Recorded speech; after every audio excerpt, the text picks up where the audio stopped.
Le matin, Tous vos appels à Vincent Parisot au 3210. Oui, on se demande s'il faut s'inquiéter pour les banques françaises et pour nos économies. On vous attend au 3210. On est avec Serge Med. Bonjour. Bonjour. Président de l'Association française des usagers des banques. Tout d'abord, est-ce qu'on a raison de se poser la question aujourd'hui? On se sent tous un peu grecs dans cette histoire. Pourquoi? Parce que le monde de la finance bouge. Il bouge très vite, on le voit. Et il bouge très vite, pas dans le bon sens. Et on ne voit pas le bout du tunnel, comme aurait dit un ancien Premier ministre. Donc concrètement, on peut s'inquiéter.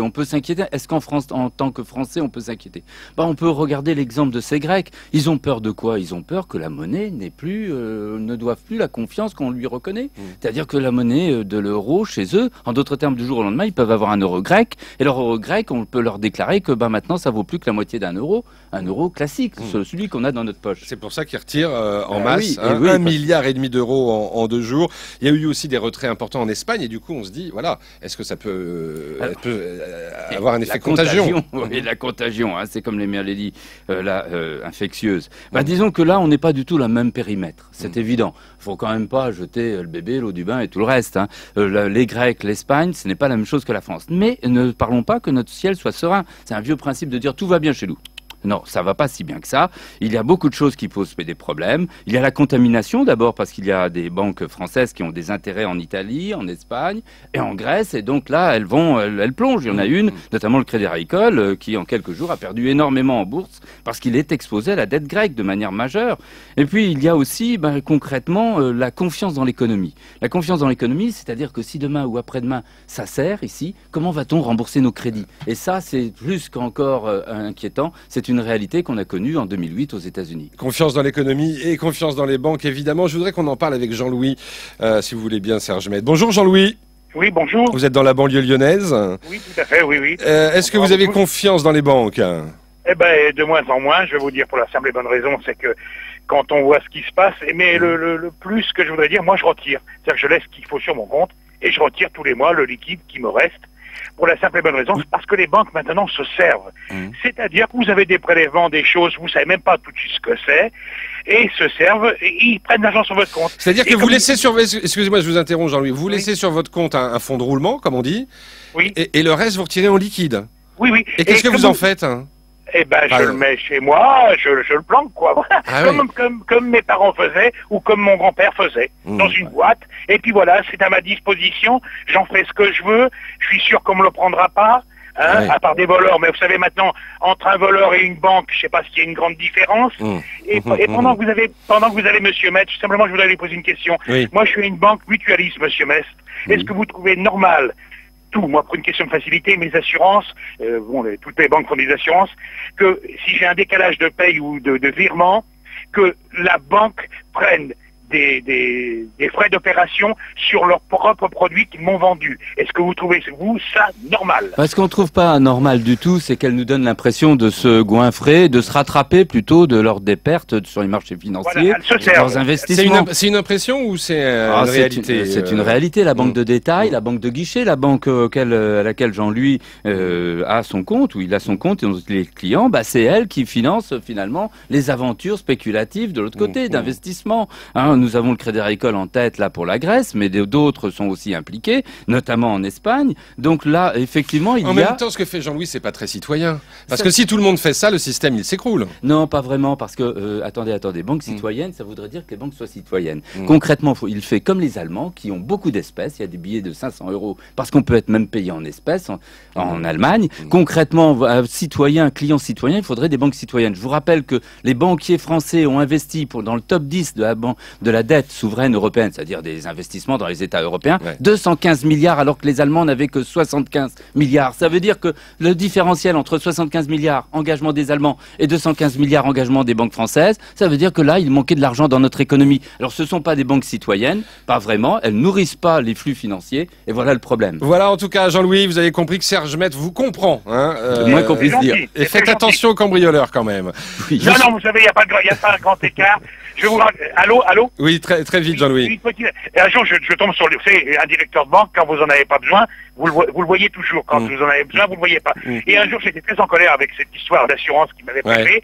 Et j'étais vers lui, je lui ai dit, écoutez, levez les mains en l'air, je vais vous faire les poches comme vous avez fait sur mon compte. Voilà. Bon, ben, j'espère qu'il avait de l'humour. Je vous souhaite une bonne journée, Jean-Louis. Moi aussi, j'ai de l'humour. Au revoir, Jean-Louis, à bientôt. On va à Thionville, en Moselle, retrouver Vincent. Salut, Vincent. Bonjour. Bonjour, Vincent. Bonjour, monsieur Maître. Bonjour. On vous écoute. Je crois que vous êtes chef d'entreprise et vous avez eu effectivement affaire à des banquiers pour le financement d'un projet, c'est ça?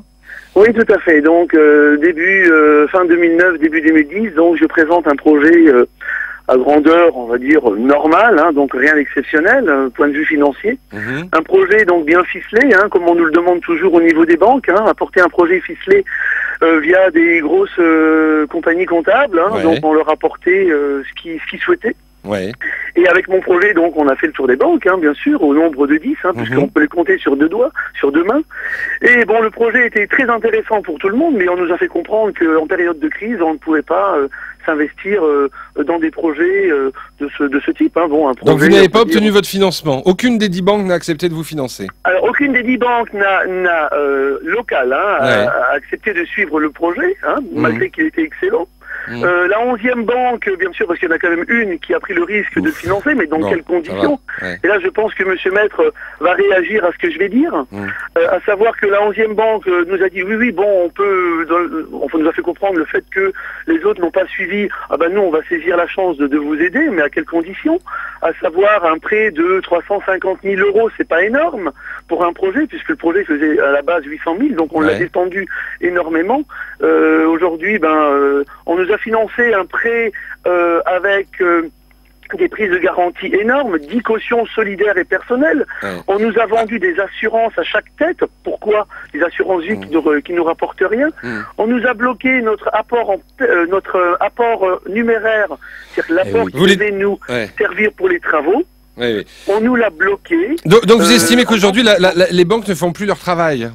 Oui, tout à fait. Et je peux vous dire que statistiquement, la Banque de France le vérifie. Hein, les banques sont constipées du porte-monnaie. Non seulement elles prennent dans notre poche, comme disait tout à l'heure Jean-Louis, mais de l'autre côté, elles ont du mal à distribuer. Mais est-ce que pour autant, et j'en reviens à la question qu'on se pose, est-ce que pour autant faut s'inquiéter de leur solidité et donc faut s'inquiéter pour nos économies? Alors on va être concret. Actuellement, il n'y a pas lieu de s'inquiéter. Hein. Il y a devant nous encore d'autres crises, donc ça va. On est quand même en arrière-ligne. Et pour que ça arrive jusqu'à nous, il faudrait vraiment quelques effondrements complémentaires. Je rappelle que jeudi dernier, la France a emprunté à un taux historiquement le plus bas. Donc, c'est-à-dire que on nous fait confiance. Maintenant, le gros problème, c'est que, disons, on peut toujours être inquiet. Être inquiet, c'est pas être rassuré, c'est être vigilant, regarder l'avenir et puis se rappeler que quand même, il y a un fonds de garantie des dépôts jusqu'à 100 000 €. Bon, maintenant, s'il y a un grand cataclysme, c'est évident que ce fonds de garantie aura bien du mal à faire face. Je vous souhaite une bonne journée et bon courage, hein, évidemment, pour la suite de votre entreprise, Vincent, à Thionville en Moselle. Je voudrais qu'on conclue avec Christine,